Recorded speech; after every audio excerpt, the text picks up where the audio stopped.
Apocalipse 2, a partir do verso 1. Quem achou diz amém. Diz assim então, palavra do Senhor, Apocalipse 2, a partir do verso 1. Ao anjo da igreja em Éfeso, escreva: estas são as palavras daquele que tem as 7 estrelas em sua mão direita e anda entre os 7 candelabros de ouro. Conheço as suas obras, o seu trabalho árduo e a sua perseverança. Sei que você não pode tolerar homens maus, que pôs à prova os que dizem ser apóstolos, mas não são, e descobriu que eles eram impostores. Você tem perseverado e suportado sofrimentos por causa do meu nome e não tem desfalecido.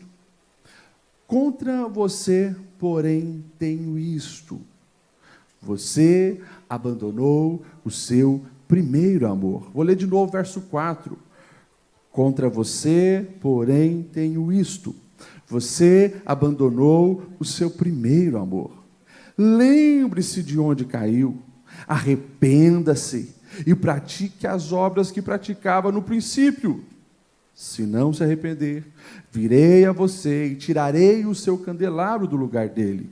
Mas há uma coisa a seu favor: você odeia as práticas dos nicolaítas, como eu também as odeio. Aquele que tem ouvidos, ouça o que o Espírito diz às igrejas. Ao vencedor, darei o direito de comer da árvore da vida que está no paraíso de Deus. Amém? Vamos orar? Deus, obrigado pela Tua palavra, Senhor.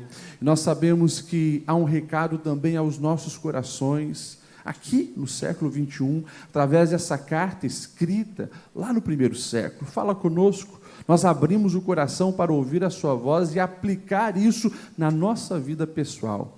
Peço, Senhor, a bênção que o Espírito Santo pode dar a cada mente, destravando, tirando a confusão, nos esclarecendo, iluminando-nos, para que de fato, Senhor, a nossa vida possa ser lapidada, transformada, melhorada, a partir da Tua palavra. Damos liberdade ao Teu agir em nós. Pedimos essas bênçãos, no nome de Jesus. Amém e amém. Você pode se assentar.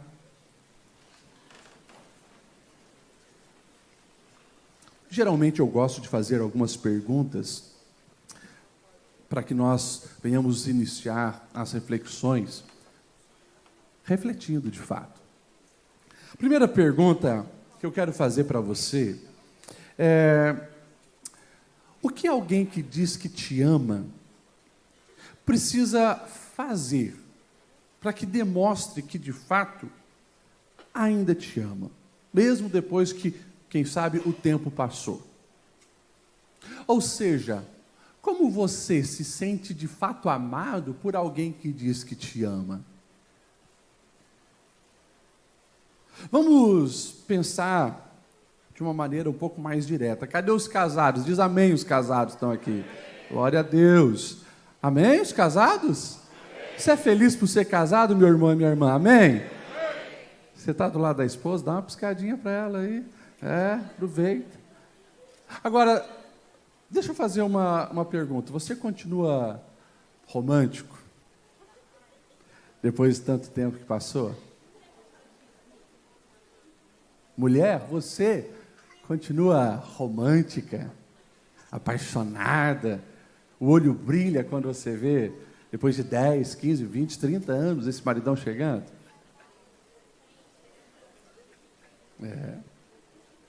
Vamos falar da nossa área profissional. Você, na sua profissão ou na empresa que você trabalha há anos, você tem a mesma dedicação, intensidade, como você tinha lá no primeiro ano? Você lembra? Patrão, vou precisar que você fique 1 hora a mais hoje. Deixa comigo, estamos juntos. Primeiro ano era assim. E depois de 5, 10 anos? E da nossa vida com Deus? Quando nós falamos da nossa paixão pelo Senhor, a sua dedicação, o seu amor pelo Senhor, está sendo demonstrado da mesma intensidade que era lá no início? Sabe quando Você aceitou Jesus?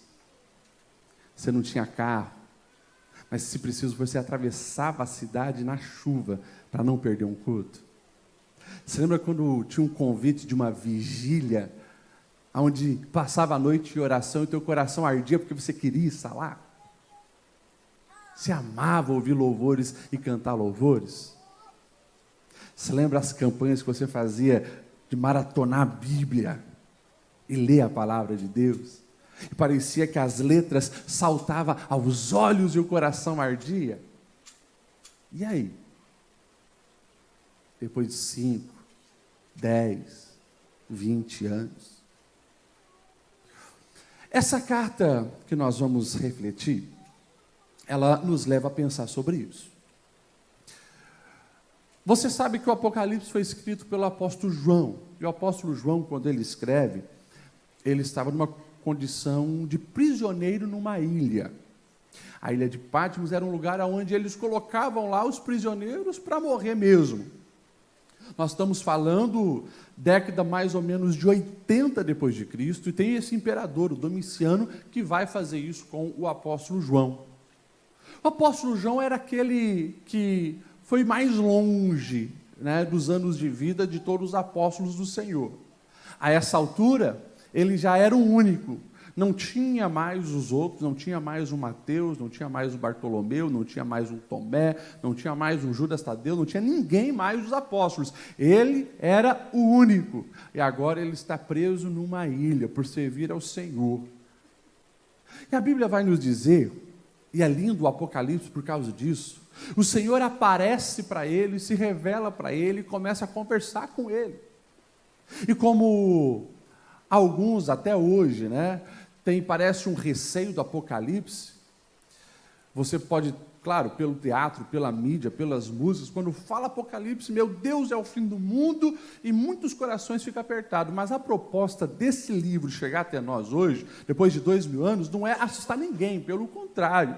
Quando você lê Apocalipse pela percepção correta, o teu coração se enche de alegria e esperança. Por quê? Porque você tem certeza absoluta de que o Senhor, Ele reina, Ele governa, e no final, para aqueles que estão nele, vai dar tudo certo.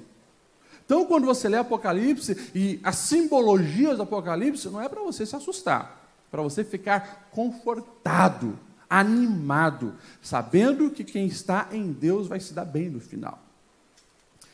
Quando nós olhamos para essa realidade, então nós vamos ver que ali o Senhor se revela para o apóstolo João, e também de uma maneira muito específica, no capítulo 2 e no capítulo 3, vai destinar algumas cartas para as igrejas. Essas igrejas eram igrejas da Ásia Menor, onde hoje é a atual Turquia, e são palavras muito bem direcionadas que alguns teólogos interpretam que era como se fosse uma profecia, onde Deus estaria falando de cada período da história da humanidade, onde a igreja se encontraria. Mas eu não gosto muito, não tenho muita afinidade por essa interpretação. A minha interpretação é que sim, era uma mensagem para as igrejas daquele momento, e também era para toda a igreja universal, uma mensagem para todos nós, inclusive nós aqui no século 21, podemos aprender com cada uma dessas igrejas, das mensagens que foi revelada para essa igreja. E a que nós lemos aqui é para a igreja de Éfeso. Interessante que as cartas, né, vai de uma maneira muito clara, sempre vinha como a apresentação do Senhor, depois tem ali um elogio, um confronto e uma promessa, sempre assim. O Senhor se manifesta se apresentando. Se você pegar, por exemplo, aqui, né, o texto diz assim, olha, estas são as palavras daquele que tem as 7 estrelas em sua mão direita e entre os 7 candelabros de ouro. Ou seja, está falando das 7 igrejas, e um Deus que tem todas elas na palma da sua mão, tem esse cuidado por ela. Deus se apresenta assim para a igreja de Éfeso. E daí, claro, começa alguns elogios, né? Conheço as suas obras, o seu trabalho árduo, a sua perseverança, e é lindo quando nós observamos tudo que está sendo falado para a igreja de Éfeso. Essa cidade, a gente precisa ter uma observação sobre ela, porque não é qualquer cidade da Ásia Menor. A cidade de Éfeso, nessa época, 2000 anos atrás, era a maior cidade e a capital da Ásia Menor. E ali tinha uma igreja muito forte. Imagine só, uma igreja onde nada menos que o apóstolo Paulo passou 2 anos, pelo menos 2 anos, ensinando e discipulando os cristãos da cidade de Éfeso. Imagine isso. O texto da Bíblia também vai nos dizer que ali aconteceu grandes manifestações em prol do poder de Deus. Se você pegar o texto lá de Atos 19, você vai ver que o evangelho mexeu com aquela cidade. Em Atos 19 vai dizer que as pessoas que eram feiticeiras, mexiam com o ocultismo, começaram a queimar os seus livros, se render ao Senhor, mas também vai nos revelar que é uma cidade muito idólatra. Tinha ali o maior, talvez, templo de toda a Ásia Menor, que era o templo a Artemis, a famosa Diana dos Efésios. Essa Diana dos Efésios era a principal divindade da cidade, e a Bíblia vai nos dizer que tinha um camarada lá chamado Demétrio, quando observou que Paulo estava muito influente na cidade, muitas pessoas estavam abandonando o paganismo, se convertendo a Cristo, esse Demétrio começa a inflamar as pessoas, principalmente quem trabalhava para ganhar dinheiro em cima da idolatria, quem fazia estátuas daquela deusa e tal. O texto vai nos dizer que a coisa ficou tensa um certo dia, onde as pessoas começaram, então, a vir, se juntaram no teatro lá, um teatro que é mais ou menos para 30 mil pessoas, e essa cidade aqui, na época, tinha 250 mil pessoas, e eles começam a gritar, Diana dos Efésios, Diana dos Efésios. 2 horas eles ficam gritando. E Paulo, que queria lá acalmar o ânimo do povo, é repreendido pelos outros, dizendo, não, senão eles vão te matar. E ele não vai. Mas, enfim, a igreja de Cristo crescia de uma maneira sólida naquela cidade. Paulo foi pastor, depois os historiadores vão dizer que Timóteo foi pastor naquela cidade, e depois nada menos que o próprio apóstolo João, ele foi também pastor daquela cidade. Você imagine isso, uma igreja sólida, uma igreja bem enraizada nas suas doutrinas, uma igreja que segue o fluxo e sabe o que quer, sabe para onde deve ir. Tanto que, se você observa os elogios que o Senhor vai dar para essa igreja, é muito interessante. E claro, para todos nós é um incentivo daquilo que nós precisamos continuar fazendo. Olha só, Deus, ele é aquele que, o texto diz assim, conheço as tuas obras, né? E aqui já, para nós, eu acho que é um alerta, porque é um Deus que não conhece discursos apenas, é um Deus que conhece as obras. E daí começam os elogios para a cidade de Éfeso. Olha, essa igreja é uma igreja trabalhadora, é uma igreja perseverante, é uma igreja que não tolera homens malignos, bastante elogio. Vai dizer também que é uma igreja que, na sua doutrina, tem discernimento, porque olha o comportamento daquele que diz que é pastor, apóstolo, e não tem nada a ver com Jesus, ele já expulsa aquele povo, não tem espaço para esse tipo de gente, os falsos apóstolos, os falsos mestres, e a gente sabe que na carta que Paulo vai escrever a Timóteo, de fato, Paulo está dizendo, cuida que tem gente aí querendo se filtrar, mas eles não foram na conversa daquele povo, porque era uma igreja que conhecia bem a doutrina. E tem mais, vai dizer que essa igreja suportava o sofrimento, e não um sofrimento banal, sofrimento por causa do nome de Cristo. Olha quanto elogio. Só que daí vem essa crítica, no verso 4 que nós repetimos, contra você, porém, eu tenho isso. Você abandonou o primeiro amor. Poxa, mas uma igreja que tem tudo isso, uma igreja que está trabalhando, uma igreja que é sólida na sua doutrina, um negocinho de primeiro amor não faz tanta diferença. Será? Será? O verso 5 vai dizer assim, lembre-se de onde caiu, arrependa-se e pratique as obras que praticava no princípio. Se não, presta atenção nisso, se não se arrepender, virei a você e tirarei o seu candelabro do lugar dele. Ou seja, o destaque da igreja não mais aconteceria. Aquela igreja, em outras palavras, deixaria de existir se não se arrependesse e voltasse ao primeiro amor. Isso me choca e, ao mesmo tempo, me incentiva. Me choca por quê? O Senhor não quer, presta atenção nisso, o Senhor não quer uma igreja que segue regras por seguir. O Senhor não quer uma igreja que conheça a palavra, conheça as doutrinas por conhecer. Tudo isso precisa ser impulsionado por algo maior, o amor ao Senhor, essa chama que arde na nossa alma. Por isso, eu quero rapidamente refletir sobre esse tema aqui, de volta ao primeiro amor. Eu quero que você entenda de uma maneira coletiva, olhando para a nossa realidade de todos nós juntos aqui, mas também na sua vida pessoal. Nós precisamos olhar para o espelho da palavra e aprender com isso aqui. Será que, de fato, na nossa prática de vida, no dia a dia, nós não temos abandonado esse primeiro amor ao Senhor? Às vezes, nós corremos o risco, eu falo como alguém que sempre esteve na igreja, vocês me conhecem, filho de pastor, neto de pastor, todos nós corremos um risco de entrar naquele aspecto mecânico, que vai se acostumando com a vida litúrgica, a vida sagrada, vai se acostumando com aquilo que é praticado, mas a chama já não arde tanto. E nos detalhes se percebe isso. Precisamos ter esse cuidado. Como eu disse, Deus é aquele que repreende quando não há o primeiro amor, a chama do primeiro amor. E o nosso adversário, ele é tão sutil que muitas vezes ele quer atrelar essa chama do primeiro amor com imaturidade. Às vezes, um crente mais maduro, entre aspas, 20, 30 anos de igreja, vai olhar para aquele que está no primeiro ano, que ele chora, que ele levanta a mão, que ele canta, que ele passa horas de oração. O crente que se diz maduro olha para ele e diz: isso vai passar, vai amadurecer. Escute, isso não apenas é antibíblico, como satânico.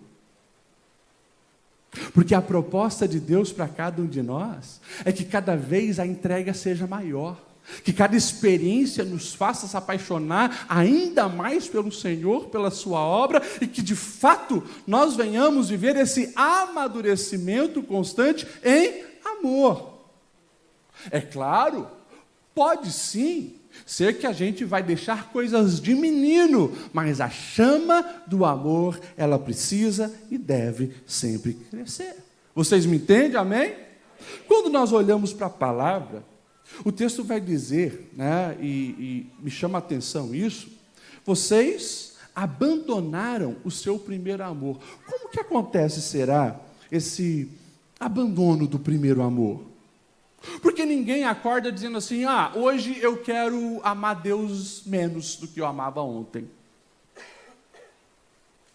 Ninguém acorda dizendo assim: esse ano é o ano que eu vou dar uma desviadinha.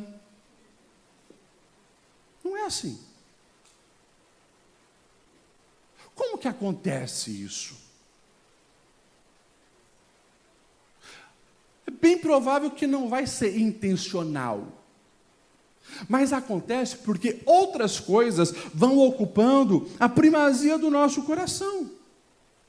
Interessante que ao mesmo tempo que Jesus aqui ele está dando o diagnóstico, está acontecendo algo grave.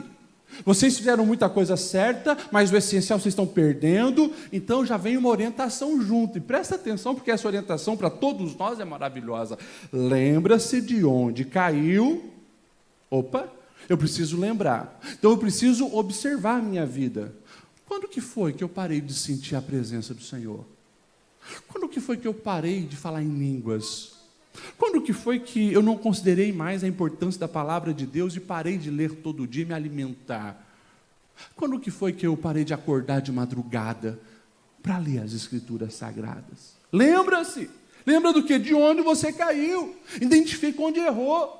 Quinta-feira eu pregava sobre o filho pródigo, e aquele jovem que sai de casa, né, desonra o pai e vai viver uma porcaria de vida. É interessante, porque ele só consegue consertar o erro e a lambança que ele fez, porque lá no meio dos porcos ele se lembrou: na casa do meu pai, o menor dos empregados vive muito melhor do que eu. Então ele tem aí a habilidade para planejar uma restauração. Eu vou voltar para a casa do meu pai, vou me humilhar, vou pedir perdão. Nem que eu seja um escravo, mas eu quero estar ao lado do meu pai. E ele vai e faz isso. Então nós precisamos nos lembrar aonde foi que a gente perdeu. Aonde foi que o coração parou de bater pelo Senhor? Aonde foi que eu parei de querer dizimar na casa do Senhor para ver a obra crescendo? Aonde foi que eu parei de vir na escola dominical ou no culto de ensino e o conhecimento das Sagradas Escrituras não mais mexeu com o meu coração? Aonde foi? Cada um de nós precisa hoje fazer essa reflexão aqui, porque a voz do Senhor nos ordena. Lembra-se, depois que você se lembrar, se arrependa. Olha só. Lembra-se de onde caiu e se arrepende. Não tem como se arrepender se esse erro não latejar na minha alma e eu identificar ele e dizer, de fato, foi aqui que eu errei, aqui que eu vacilei, aqui que eu me perdi, eu preciso fazer alguma coisa. E o que é esse alguma coisa? A própria proposta do Senhor é, volte a praticar as obras que praticava. Então, quando nós olhamos esse contexto, Jesus está sendo bem direto. Legal, a igreja está funcionando como um reloginho. Os congressos estão rolando bem, os departamentos estão funcionando bem, todo domingo você está vindo batendo cartão na igreja, legal. Mas tenho contra vocês, que vocês abandonaram o primeiro amor. Todos nós precisamos lutar contra essa religiosidade barata e essa vida religiosa mecânica que tenta nos aprisionar e nos limitar de viver o potencial em Deus. Porque deixa eu falar algo muito sério e sincero. Quando o coração não bate pelo Senhor, tudo apenas se torna rotina. E eu começo, inclusive, trazer isso para a minha espiritualidade. Só que isso cansa. Porque daí não tem a novidade de vida que o Espírito Santo pode gerar. Porque só gera aonde o fogo está pegando. Não tem mais aquela fonte de água viva fluindo. Se tornou apenas uma vida quase que social. E vamos falar da nossa realidade. Vira o clube da Assembleia de Deus. Mas não é essa a proposta de Deus para a nossa vida. É que nós venhamos voltar ao primeiro amor. E começa colocando de fato isso como a prioridade essencial da nossa vida. Quando nós vamos ver, a proposta de Jesus sempre foi essa. Em Mateus 13, versos 44 a 46, Jesus vai dizer assim: o reino dos céus é como um tesouro escondido num campo. Certo homem, tendo encontrado, escondeu de novo, e então, cheio de alegria, foi e vendeu tudo o que tinha e comprou aquele campo. Olha só, prioridade. Deus está dizendo assim, o reino de Deus é assim. Você precisa estar disposto a abrir mão de tudo para ganhar o reino de Deus. E a continuação é: o reino dos céus é como um negociante que procura pérolas preciosas. Encontrando uma pérola de grande valor, ele vai e vende tudo para adquirir aquela pérola. Então aqui está a resposta muito clara e objetiva. Por que o primeiro amor esfria nos corações da igreja? Substituição, inversão de prioridades, outras coisas assumem o trono da vida. E de repente eu estou muito mais preocupado com a minha reputação entre os amigos, colegas do trabalho, estou muito mais preocupado com a minha vida financeira, com a minha vida profissional, com outras áreas da minha vida, do que de fato estar vivendo para o reino de Deus e fazendo com que todas essas outras coisas venham ser complementadas a partir do foco maior, que é o reino de Deus. Precisamos ter prioridades. Interessante, quando Jesus está dizendo, volte então, a praticar as obras que praticava, não está falando de uma cronologia, no começo, quando eu me converti, eu fazia isso, mas está falando daquilo que está na alma, o primeiro amor, as prioridades. Como que está o teu amor pelo Senhor? Deixa eu falar algo muito simples e direto, que a palavra de Deus sempre vai nos mostrar. Presta atenção nisso. Eu sei que você procura conhecer muito da Bíblia. Eu também. Eu amo a palavra de Deus, quero sempre conhecer mais. Porém, se espera que a gente venha identificar o que é o essencial e venhamos obedecer e viver e praticar o essencial. E desde sempre, desde a formação da nação de Israel, Deus vai dizer assim, lá em Deuteronômio 6, ouve, ó Israel, há um só Deus, ame-o de todo o seu coração, de toda a sua alma, força e entendimento. Ponto. Lá na frente vão perguntar para Jesus, Mateus 22, a partir do 36, mestre, qual é o maior mandamento da lei? E daí, de novo, Jesus vai dizer, amarás o Senhor teu Deus de toda a tua força, alma e entendimento. Isso é o básico da vida. E se você for lá em Deuteronômio 6, você vai ver também que isso é o básico que os pais precisam ensinar os filhos. Há 3 domingos atrás eu pregava na manhã aqui sobre isso. O maior mandamento, amar ao Senhor e fazer com que aqueles que Deus me confiou, ame o Senhor. Agora, pega a sua agenda do dia a dia, a tua agenda do mês, os teus objetivos mensais, semestrais, anuais, pega os seus objetivos, estão atrelados ao amor ao Senhor? Pega a agenda dos seus filhos, aquilo que você está ensinando para eles. Isso está como prioridade? Porque legal, pai, legal, mãe, bota o menino fazer inglês, bota a menina fazer informática, bota fazer um esporte, tudo é muito bom. Mas tem algo que é prioritário. É o amor ao Senhor. Isso para a nossa vida e para a vida dos nossos filhos. Vocês me entendem? Amém? Precisamos falar mais sobre isso.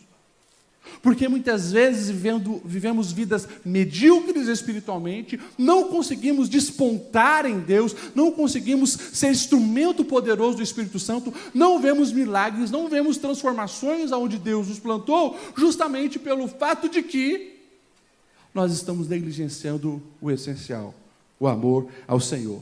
Paulo, escrevendo aos Coríntios, capítulo 16, verso 22, ele vai dizer assim, se alguém não ama o Senhor, seja amaldiçoado. É muito forte isso. Lá em Efésios 6, 24, o próprio Paulo vai dizer, a graça seja com todos aqueles que amam o nosso Senhor Jesus Cristo com amor incorruptível. Olha esses versículos. E claro, o texto clássico onde o próprio Jesus, ele vai pegar as coisas mais importantes da vida de uma pessoa e vai dizer assim, Mateus 10, 37, quem amar o seu pai, a sua mãe, o seu filho, a sua filha, mais do que a mim, não é digno de mim.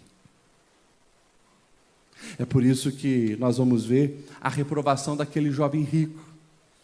Tinha muitas posses. Seguia os mandamentos da lei. Não matarás, não darás falso testemunho. Ele cumpria a lei, mas ele não conseguia amar Jesus acima do que ele amava os seus bens e foi reprovado.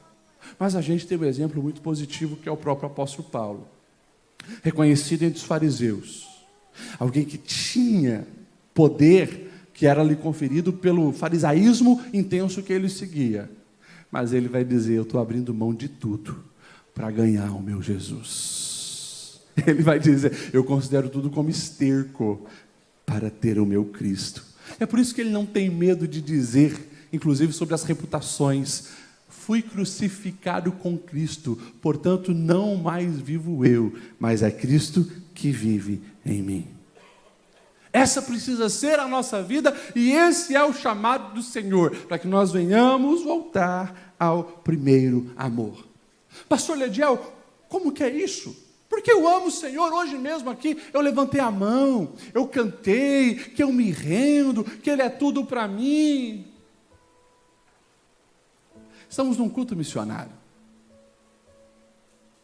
E se você olhar os textos da Bíblia, você vai encontrar de uma maneira muito clara e objetiva que o Senhor nunca pediu frases, nunca pediu músicas.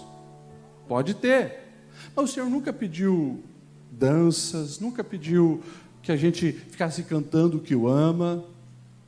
Que bom que tem, mas de duas maneiras. bem direto, o Senhor Jesus disse: é dessa forma que vocês provam que me amam.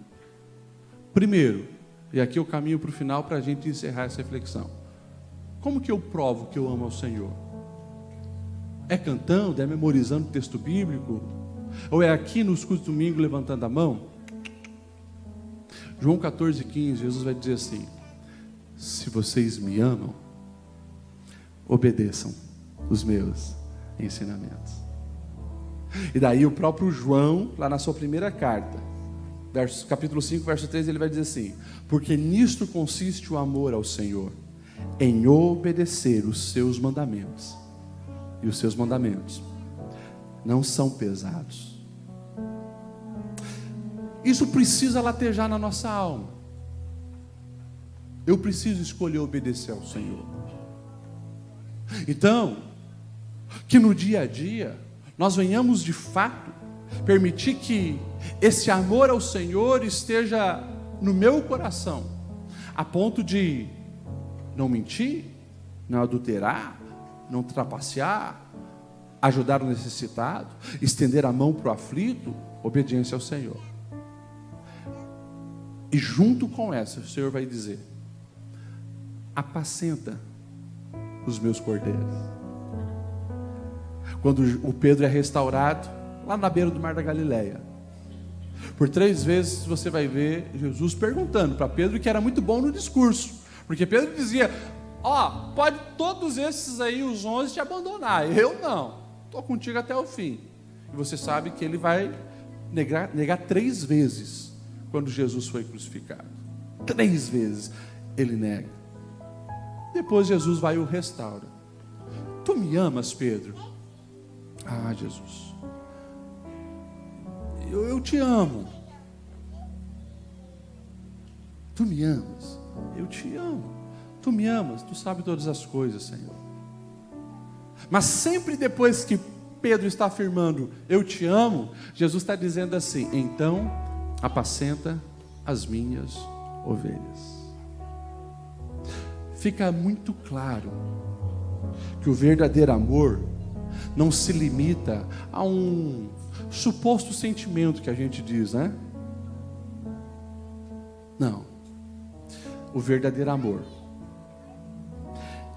ele brota na sua alma, ele cria raízes no seu ser, a ponto que as suas mãos não conseguem ficar paradas. Esse amor faz com que a gente estenda a mão para ajudar, para abençoar, para socorrer. Esse amor faz com que os meus pés se mexam na direção de quem precisa ouvir uma boa nova de vida, de paz, de alegria. Faz com que a minha mente, ela pense coisas que geram vida e não geram morte. Faz com que as palavras que saiam dos meus lábios sejam palavras que edificam, que abençoam, que neutralizam o mal. Faz com que os meus olhos sejam puros e emanem luz e esperança. Esse é o amor que Deus deseja que cada um de nós venhamos viver. E na prática da vida, praticar tudo aquilo que Jesus fez. É esse engajamento com o que Deus ama, com o que Deus de fato nos comissionou para fazer. É por isso que nesse culto missionário nós precisamos parar para refletir sobre o nosso amor pelo Senhor. Eu sei que essa palavra talvez choca, mas todos nós precisamos voltar a esse primeiro amor, para que essa paixão desperte todo o potencial que há em nós, porque senão os números dos evangélicos no Brasil vão continuar aumentando, mas as transformações necessárias não acontecem. Por quê? Está faltando o primeiro amor. E daí o texto vai finalizar assim, nessa carta, verso 7, dizendo: quem tem ouvidos, ouça o que o Espírito diz às igrejas. Tem a promessa: ao vencedor eu darei o direito de comer da árvore da vida, a vida eterna, que está no paraíso de Deus. Quem vai hoje para a região da Turquia, vai passar em Éfeso. E vai ver em Éfeso apenas ruínas. A igreja de Éfeso não sobreviveu até os nossos dias. Quando aconteceu a expansão muçulmana, acabou a igreja de Éfeso. A igreja do Senhor cresceu, chegou, invadiu toda a Europa, chegou aqui nas Américas, estamos nós aqui. Mas o Espírito continua dizendo: arrependa-se, volte às práticas, deixa que esse primeiro amor, de novo, lateje na sua alma e enche o seu coração. Aquela pergunta inicial que eu fiz, o que alguém precisa fazer para de fato mostrar que te ama, é a pergunta que Deus faz para nós. O que você está fazendo que comprova de fato que essa chama está acesa, latente? E mais uma vez, o Senhor nos convoca a vivermos uma vida intensa, apaixonada, aonde Ele é a prioridade. E por Ele, eu abro mão da minha reputação, eu abro mão dos meus sonhos egoístas, eu abro mão de tudo aquilo que o mundo possa propor para mim, tentando me desviar. Por quê? Porque eu já entendi que tudo aquilo que procura ocupar o lugar de Deus na minha vida, no final me destrói. O filho pródigo que eu mencionei, quinta passada eu falei sobre isso. Ele não sai de casa para alimentar porco. Ele sai de casa com convicção que ele se daria bem. Mas não há lugar que possa preencher a nossa alma longe do amor do Pai. Pastor, e o filho mais velho? Aquele que, podemos dizer assim, se compara a um religioso. Seguia as regras da casa, mas não se via como filho. Ele mesmo diz: sou teu escravo, porque não desfrutava do amor do Pai. Que nós possamos olhar para a nossa vida. Não sei quantos anos você tem de idade, não sei quantos anos você tem de fé, mas eu posso te garantir, aquilo que você viveu com Deus na sua melhor fase espiritual está infinitamente aquém do que você ainda pode viver, se permitir que essa chama do amor seja acesa no teu coração e a sua alma inflamada nele. Vamos se colocar em pé para nós orarmos? Que o Espírito Santo fale conosco como falou com essa igreja, e que nós venhamos seguir o caminho do arrependimento e das práticas que glorificam o nome do Senhor. Ei, quando o amor de Deus, ele de fato está intenso na nossa alma, e nós amamos o Senhor, esse desejo de vingança cai por terra. Esse desejo imoral cai por terra.